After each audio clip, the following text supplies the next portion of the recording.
South Kerry is fortunate in that it possesses a large number of megalithic monuments.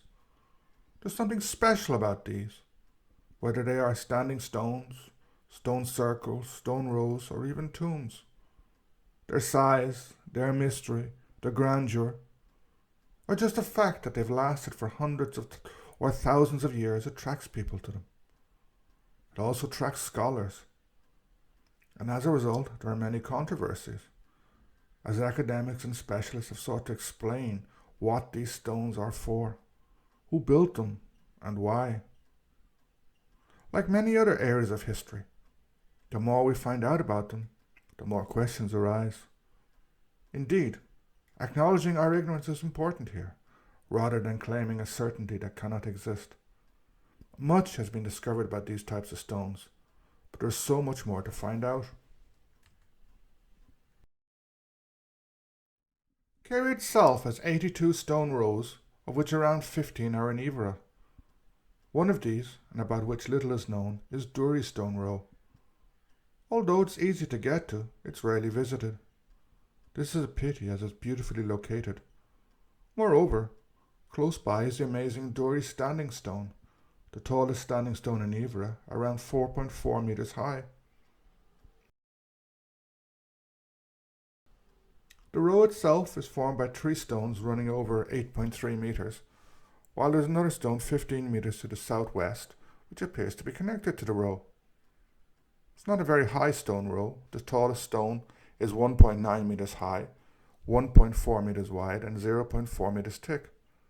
The others are 1.2 meters high by 0.9 by 0.4 meters and 0.7 meters high by 0.5 by 0.35 respectively.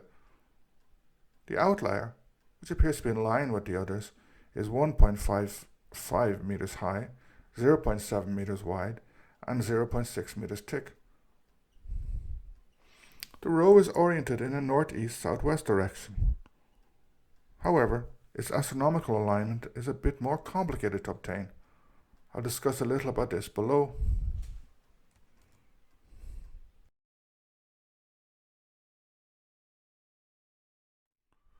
It's very hard to date Doory Stone Row, as it has not been excavated.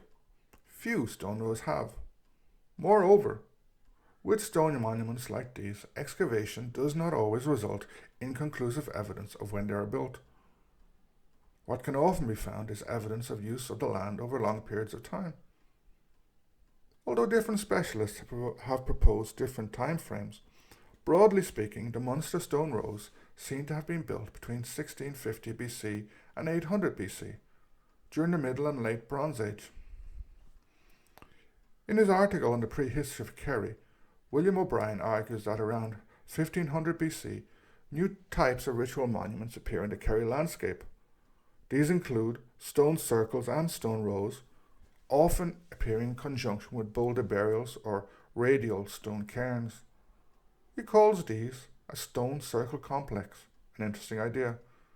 He also says that these, quote, small but impressive structures are different expressions of a religious cult that combined rites of cremation burial with rituals based on sun worship, end quote.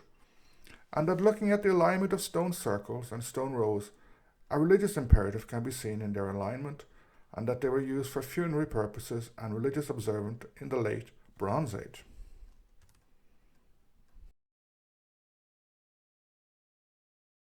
I find the idea of a stone circle complex very interesting, especially because it allows the different stone monuments to be seen as part of the same social network, rather than being regarded as individual monuments, something which happens too often. Humans are social, whether now or in the past. Standing stones and circles were built with a purpose. Subsequently, other groups gave new meanings and significance to these, something that continues to the present. The idea of a stone circle complex moves a little beyond saying that stone rows were religious or symbolic. Undoubtedly they were, but they probably had various purposes, and some may have gained new uses and meanings much after they were built. For example, both Kilreelig and Íochtar stone rows were tied into Gaelic mythology and are said to mark the graves of important Milesians. It's impossible to say when they gained this symbolic meaning, but it was certainly many hundreds of years after they were built.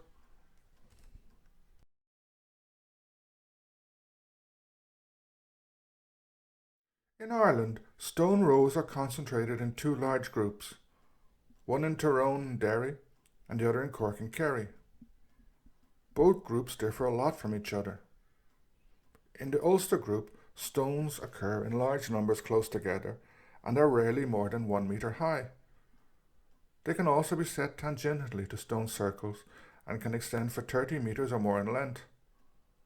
In Cork and Kerry, the number of stones is much smaller, usually 3 or 4, never more than 6. The stones can be higher than in Ulster, on average between 2 and 3 metres, and they rarely extend for longer than 10. Moreover, they tend to occur distant from other monuments. Generally, the long axes of stone rows point to the northeastern or southwestern sectors of the sky, and many scholars believe that they are oriented on significant solar and lunar events.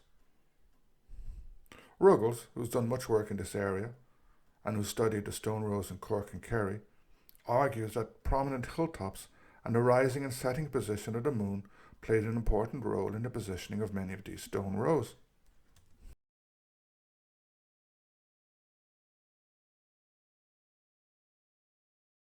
Much is said about stone rows on astronomy, and indeed stone circles on astronomy.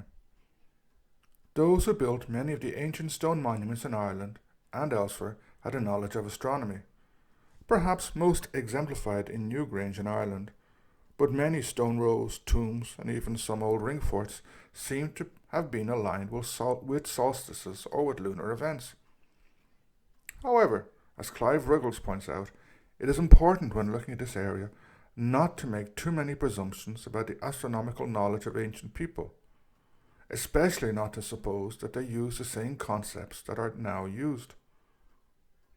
In his examination of the stone rows of Munster, he also shows that prominent horizon features such as mountains were often used in their alignments, meaning that they often deviated somewhat from the correct astronomical alignments.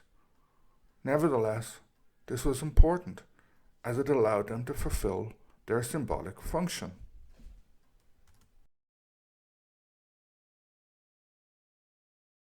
What this role or function was can only be inferred. For example, Kilreelig Stone Row is aligned with the northern limit of what is called the major lunar standstill.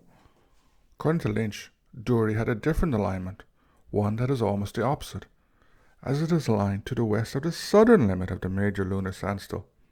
Ruggles, however, obtains a slightly different alignment, pointing to the difficulty of measuring this.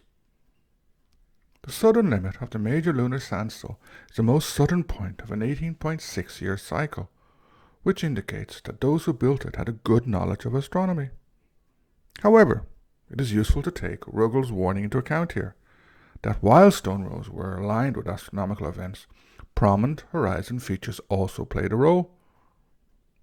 In addition, it is possible, as suggested by Burl, that rather than being astronomical observatories, these stones were used to mark seasonal changes, especially midwinter. This was something of profound importance in an agricultural society which was dependent on this knowledge for its food production. This is an area in which conflicting claims can often be found, and it is important here to admit our uncertainty. Indeed, it is interesting that in recent years the field of archaeoastronomy has expanded. Undoubtedly, many of these monuments have astronomical alignments, but in a way, the growth of this academic area highlights the difficulties in this field and shows the space for debate and the proposal of new theories.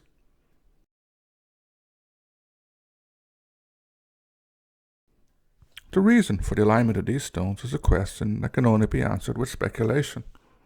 Were they used for ceremonial purposes, for marking burials, or as some sort of calendars? Perhaps.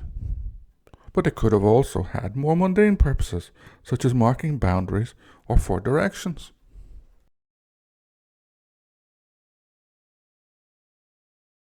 Returning to William O'Brien's idea of a stone circle complex, it's interesting to note that 150 metres to the east of Doory Stone Row is the tallest standing stone in Iveragh.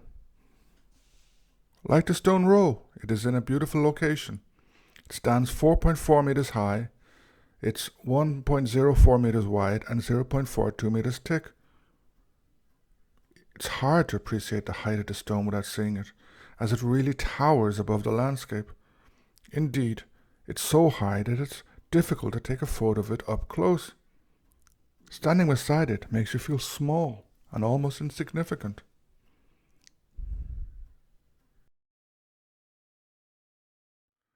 Doory Stone Row and the nearby Standing Stone are beautifully located and definitely worth visiting.